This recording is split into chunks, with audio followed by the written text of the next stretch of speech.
Pinagkakatiwalaan ng mas maraming Pilipino. ABS-CBN News and Current Affairs.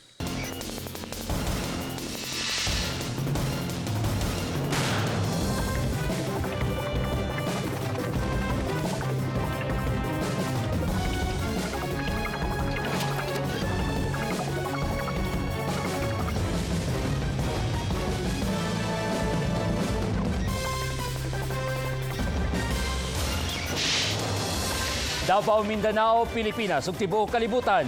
Kuyog ang mga patrol ng Pilipino among ihatod ang mga balita. Usa ka bukid sa Kiblawan, Davao del Sur na hugmak. Mitabon kini sa gamay nga sapa hinungdan nga nagpundo sa taas ang tubig nga gikahadlukan nga maoy mahugmak. Gikahadlukan kini sa mga residente. Niya na ang ubang headlines.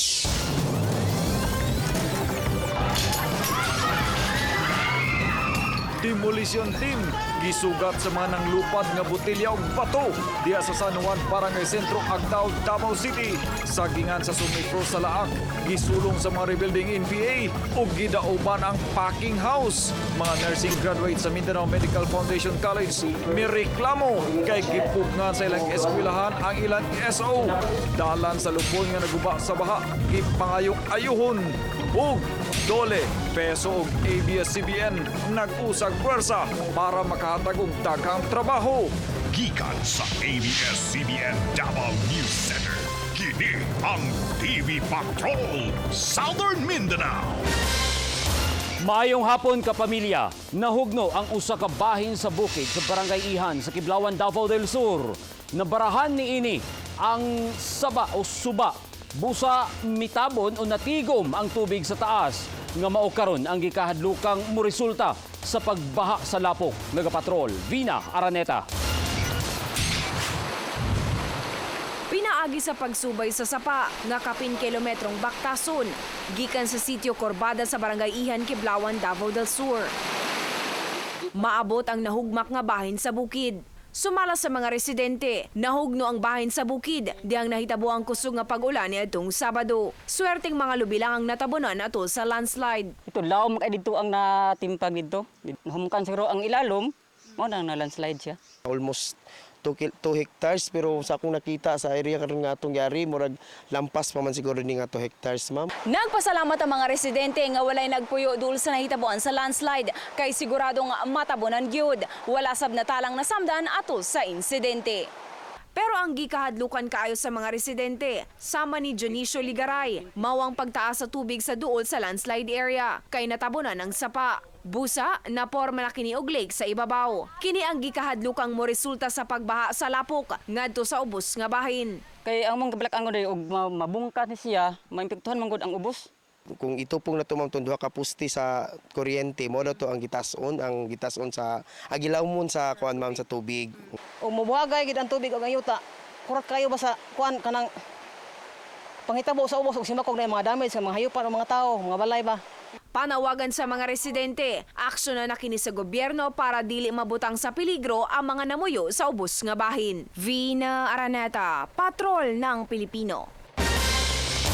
Sa Barangay Marayag, lungsod sa Lupon nga naigo sa pagbaha, mihangyo ang mga residente nga ayuhon ang ilang naguba nga dalan, kay apektado na ang ilang panginabuhian. Nagapatrol si Claire Cornelio. Kada adlaw, problema ni Kagawad Joselito Limindog ang peligroso nilang dalan gikan Purok Pulia, Barangay Marayag, Lupon, Davao Oriental, padulong sa sentro. Naay bahin nga pulos lapok, naasad batuon. Kuan sa mo pagbigayan na so ang mga motorista malisdan yun sila labi na muna nga makakuan ang usahay napoy ginagmay mga road toll. Kining dalan sa Porokwari, naputol sa niaging pagbaha. Busa, naghimo na lang og detour. Apan, peligroso sab, kay ang katunga nga bahin, giagian na sa tubig. Delikado sab sa pagdahili sa yuta, sanglit pangpang. Kini mao'y nag-unang dalan sa mga mag-uuma para sa ilang produkto. Busa, nabalaka sila o galing musamot kaguba tungod sa pag-ulan. Mahal sab ang singil sa mga porter. Gikan dito sa unahan, na mag-road toll dito, pliti na sa mig motor. Mga anak, pag abot diha ba ang mga tao hawaso na po, bayongan na po nila dito patabok. Maabot diri ang jeep, anay magidya mo hunong ang jeep. Tako na kayo among gasto expenses sa among gulay. Usahay dili mi mo lugsong kay tungod nahanlok mi. Kay inig abot sa ulan kun mudako gyud ang ulan, gagmay lang nga ulan, mudayon ang karsada kaputol. Tungod sa pagdahili sa yuta sa Purok Quarry, wala na hinuon kalutsan ng tubig sa Sumlog River nga delikadong mubaha sa padayong pagtaas sa tubig. Makalit na siya og kaable unyag ma one time ang agas na dito sa ubos. Unsa man ang ubos dito di epektuhan gyapon ng mga namuyon arabe mga tao diha sa ubos. Panawagan sa mga residente, aksyonan dayon ng ilang problemadong dalan aron malikayan ang disgrasya. Dugay-dugay na, mga 3 months na siguro. Amo unta nga madali unta ang trabaho ani nga karsada kay aron nga makapahuway pud ang mga tao sa kanang maka-sibsib pug gamay banta sa mga produkto nila. Importanteng dalan kini sa Barangay Marayag kay mao kini ang nagsumpay sa lungsod sa Maragusan ug Mati, Davao Oriental. Claire Cornelio, Patrol ng Pilipino.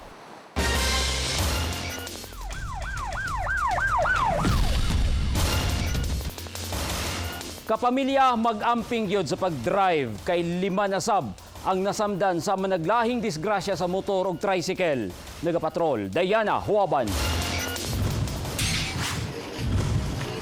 Gitabang sa 911 paramedics ang driver sa tricycle nga si John Nanlabi. Kinsa nasamdan sa ulo ug kamot ug ang uyab niini nga si Caroline Namo nga nasamdan sab sa ulo. Human mabangga isa usa ka tanker ang ilang gisakyang tricycle. Diha sa may kanto Pag-ibig Homes Katalunan, Pequeño, Davao City.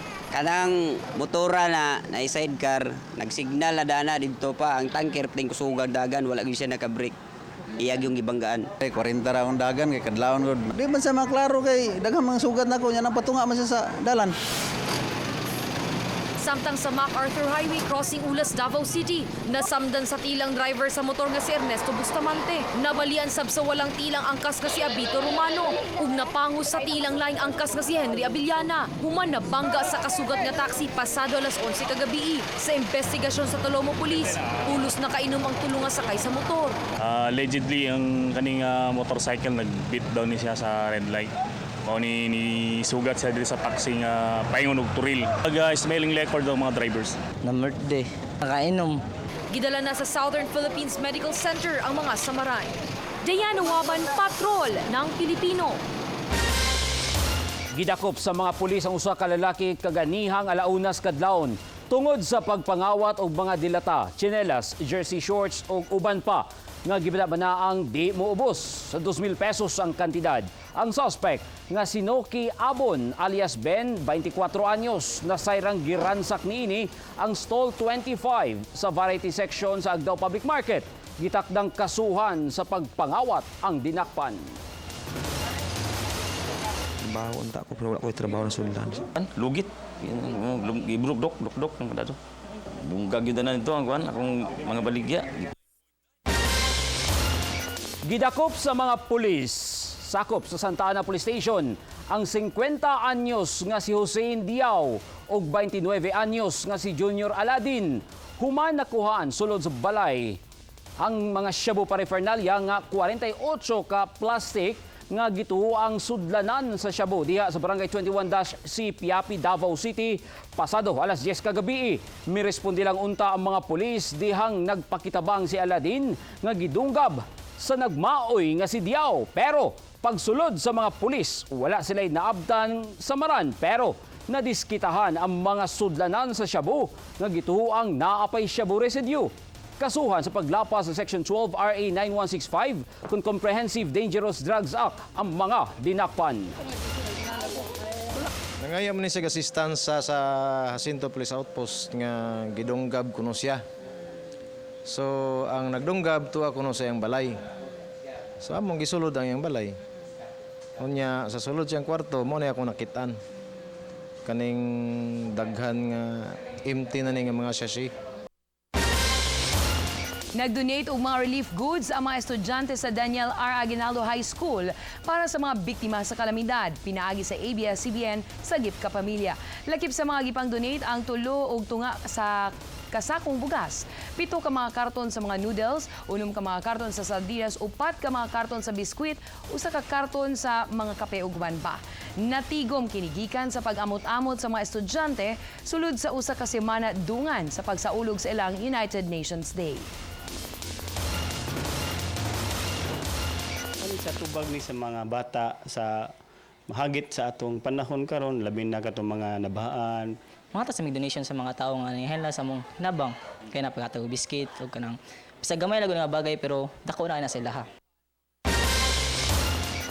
Dan sa mga mag-uuma sa lungsod sa Carmen, Davao del Norte ang pagsaulog sa 48th Fish Consciousness Week. Ato sa programa, gipang display sa mga mag-uuma ang produktong isda gikan sa nagkalalaing fish cage ug mariculture farm sa Carmen, sama na lang sa bangus nga giprocess sa klase-klase pang negosyo.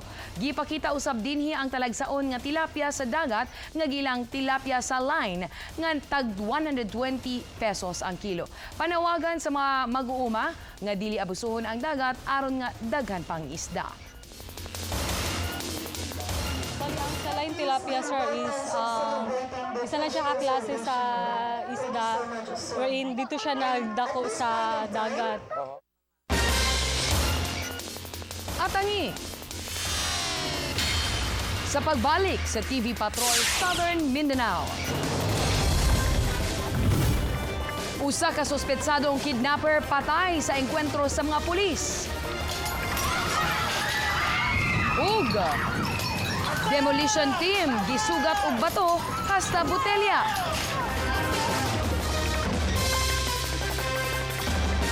Kining bahina hatod kaninyo sa BDO. We find ways. Your life together.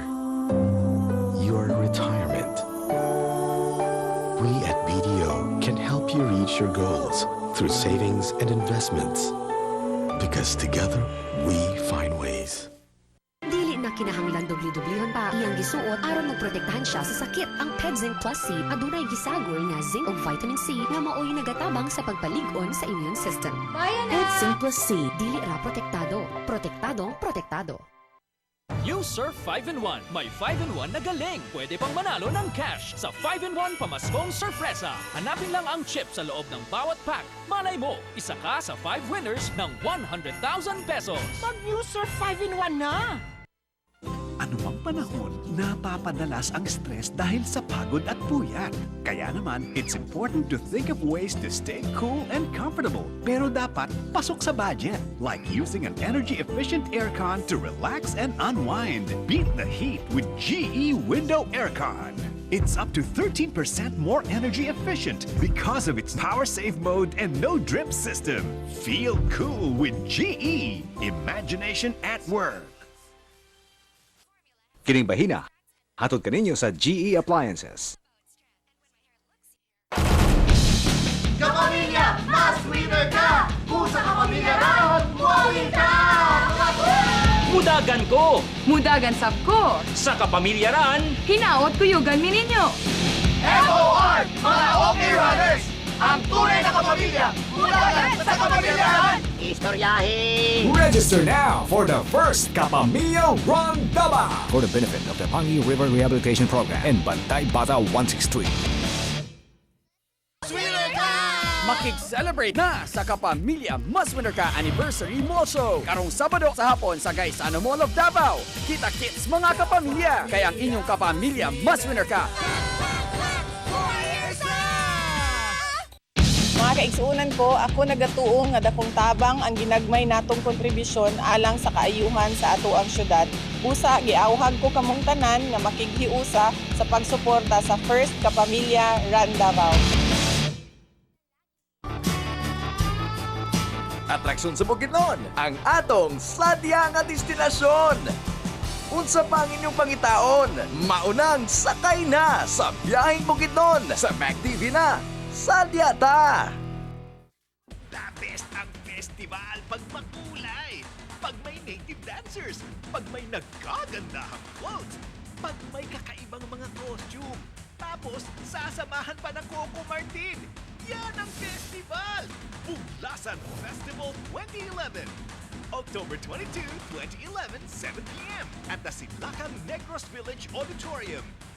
Be the best Negros! Hatid ng ABS-CBN Regional Network Group. Sa tinguha ni ining pag-amping o pag-amuma sa kapatanunan, giawhag nako ang mga kaigsuonan karong Nobyembre 11, salmot sa First Kapamilya Band.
Nagpatabang ang usa ka patroller sa Matina Pangi nga si Joel Ramos Bartolome aron nga makuha ang usa ka container van nga hapit nang mahulog sa sapa.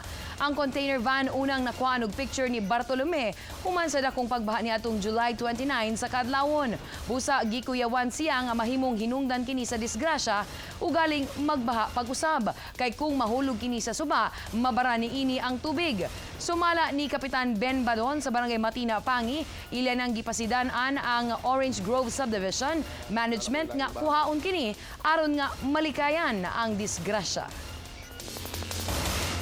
Sige na kayo, nanapoy lang yung baha mabot, isa po sa makabara sa sapa, dapat na Tagalog na sa diha. Ako na lang nang itawag ang in-charge sa Orange Grove kung unsa silang plano ana. Kaya naman silang property kay kung nabutang lang ng container van nga diri sa karsada, aksyon ang kugud na. Naapamanggod silang solar nila, naapa silang compound ba. Gisugdan na ang Davao Trade Expo diha sa NCCC Mall sa Davao City. Din makita ang mga nagkalain-laing mga produkto. Live nagapatrol si Adroel Alcober. Mel, formal nga gibuksan karong hapon ang 13th Davao Trade Expo dinhi sa NCCC Hall. Ug apil sa mga nagunang bisita si Assistant Secretary Salvador Salacop sa Department of Agriculture, si City Mayor Inday Sara Duterte ug ubang pa mga opisyal, ang mga opisyal ug mga miyembro sa Davao City Chamber of Commerce and Industry sa pagpanguna sa ilang presidente na si Dr. Maria Lourdes Monteverde. Mel, usa ka dakong higayon kini nga date kay dinhi nahimo kining avenue para ang mga nagunang produkto ug mga serbisyo din sa Davao Region maipasigarbo nato ug makita sa atong mga publiko ug sa atong mga residente dinhi sa rehiyon. Naanatay 120 nga exhibitors dinhi sa NCCC Hall. Gikan kini sa makalain-laing mga sektor sa production, sa manufacturing, sa food processing, sa agrikultura ug uban pa. Ug karon tuiga Mel ginataga ang atensyon dinhi ang atong fruit and vegetable sector sa pagtan-aw nga usa kini nga area nga adunay dakong potensyal. O para maghatag og dugang katikaran kabahin sa nagapadayon nga Davao Trade Expo, makauban nato mismo ang presidente o the woman behind sa atong Davao Trade Expo karong tuiga, ang presidente sa Davao Chamber of Commerce and Industry si Dr. Maria Lourdes Monteverde. Mayong hapon, ma'am. Mayong hapon. Mayong hapon kay. Ma'am, unsay highlight karon nato sa Davao Trade Expo karong tuiga? Okay, ang Davao Trade Expo nato, which is the 13th Davao Trade Expo, is focused on high-value crops and fruits, no? So ngayon, nakafocus tayo sa Mindanao vegetables and fruits natin. Itong high-value crops, of course, we know banana is number one. But now, we will have to look into the durian, the mangoes, the pomelos, the pineapple, and then all the rest of the, kung ginabaga sabi natin, the vegetable fruit basket nga tayo of the Philippines. So we are looking into that, and then ngayon ginagawa natin, we are doing mga benchmarking. We get the best practices aside from that good agricultural practices, and gina-invite namin tanan kasi we are having here local, national, and foreign participants, speakers also, to talk about the different issues regarding the Mindanao fruits and vegetables. At the same time, global marketing. Okay. Ma'am, ang date abli sa publiko, unsay makuha sa atong mga mag-anhi nga mga makatunan nila nga mga investments or opportunities kung muanhi sila? Okay. Regarding investments and opportunities when they go here, aside from the exhibitors, meron tayong mga direct investments or something like you get out of the exhibitors kaagad. But then when you attend the symposia, you will learn more on how to do about and go about good agricultural practices and what are the sustainable farming methods that you would want to venture into. Okay. Ma'am, this is your opportunity. Imbitahon nato ang atong mga residente din sa Rion o ubang pang parte sa Mindanao nga ni sa date. Okay. Maayong hapon kayo yung tanan. Gina-invite namo. This is a 3-day event, the 13th Davao Trade Expo, starting today until Saturday, and then Sunday we have agricultural tours in the different farms. This is a one-time event every year, and now it's here again.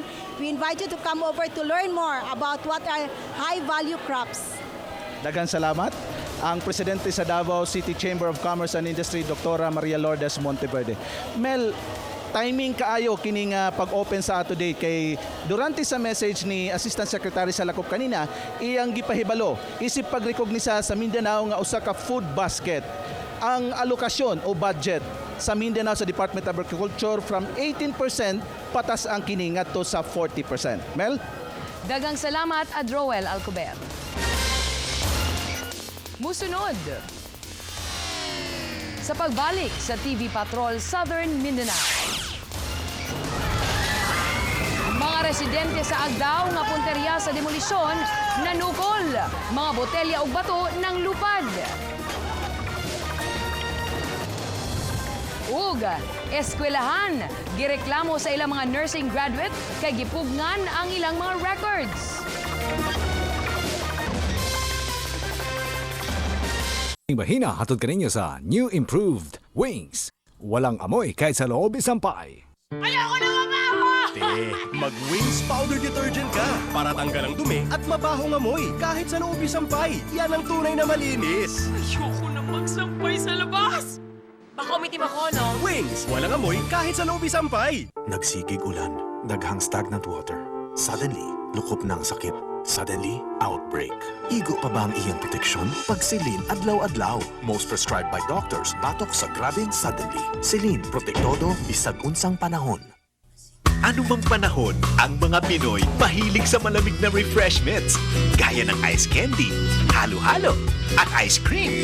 Kaya dapat may maaasahan kang freezers. Gaya ng GE Freezers, ang #1 trusted brand. At ngayon, available na rin in an upright design na swak sa mga space conscious. Talaga namang cool na cool ka anytime with GE Freezers. GE, imagination at work. Kining bahina hatod kaninyo sa GE Appliances.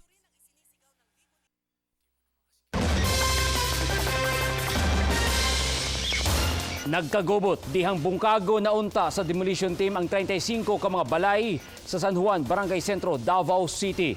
Hinoon, mikalma dihang wala na dayon na ang demolisyon. Nagapatrol, Michelle Robin.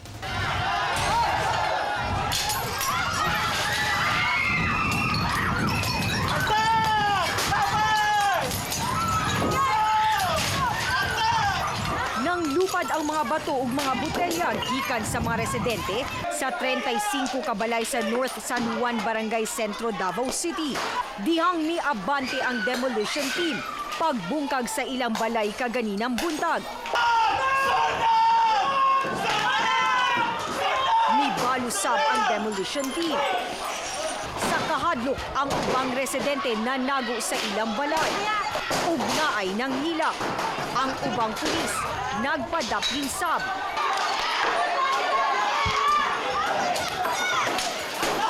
Taod-taod na anay ng labay ug Molotov bomb.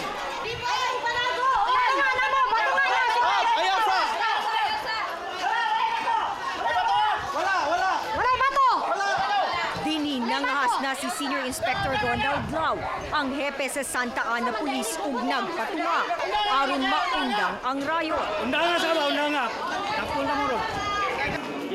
Mikalma ang duha ka grupo. Pili ba pwede mo labay ala? Ikaw ko ni demolition team. Wala na yung problema. Ang problema di aron wala na improvement. Hapit na nasunog ang balay. Ug bibalik sila sa pakigdialogo. Duha ka oras human ang naitabong binatuhay kaganina. Mismong ang sheriff na ang mitawag sa tag-iya sa luna. Aron hangyoon kini nga dili una idayon ang demolition aron malikayan ang mas grabing kagubot dinhi sa North San Juan, Agdao. Ayaw namin na mangyari na ganyan, na may madisgrasya ba, may masunog na bahay. So, but we will plan for another one. We will plan another attack. Kung ipadayon sa sheriff, unsa gyud planuhon kay nagbinalusay na manggod niya. Basig madamay ang walay labot ba kay naitabo. June 11, 2010 pa, gidesisyonan sa korte nga si Carlo Chua sa Development Resources Corporation mao'y lehitimong tag-iya sa yuta. May 12, 2011, gipagawas ang special writ of demolition. Pero katulon na wala na dayon ang demolition. Subay sa hangyo ni Mayor Sara o Vice Mayor Rodrigo Duterte. They tried to negotiate, but the residents refused to negotiate. 19 ka mga pamilya ang qualified sa relocation program, pero walay mi-avail kanila. Ito na mo, kanang linaw lang ba? Kung naamay mahitabo nga dibulis, ibutang sa legal. Ba, kami daw papahawaon, tagaan may si Kabling ha. 40 square meter. Pahawaon may sa among balay, o adto may sa baybay ibutang. Mana adyo'y dialogue. Pero kanadjong refusal ba nga dili mo subay sa mando sa korte. Nakigistura mi dia sa ila kaganiya. And then di man jud manupol man jud sila. Alauna sa hapon diyang miatras na ang demolition team. Pero nangandam na ang mga residente o galing mo balik ang demolition team. Michelle Robin, Patrol ng Pilipino. Usa ka suspetsadong kidnapper ang napatay sa mga pulis ug nadakpan ang kauban. Ang gidagit nga bata luwas nga nabawi kinsa unang gipalukat og 2 milyones pesos. Nagapatrol Vina Araneta. Namatay ang suspetsadong kidnapper nga si Jack Ferdinand Fala diha sa may Babisa Village sa Turil, Davao City kay giingong misukol sa mga pulis. Naay PRB 423 anti-personal fragmentation grenade sa bulsa. Busa, wala dayon maduuli. Pero wala makiti ang iyang pusil nga kalibre 38. Kasi allegedly parang meron siyang hand grenade doon sa sa bulsa ng pants niya.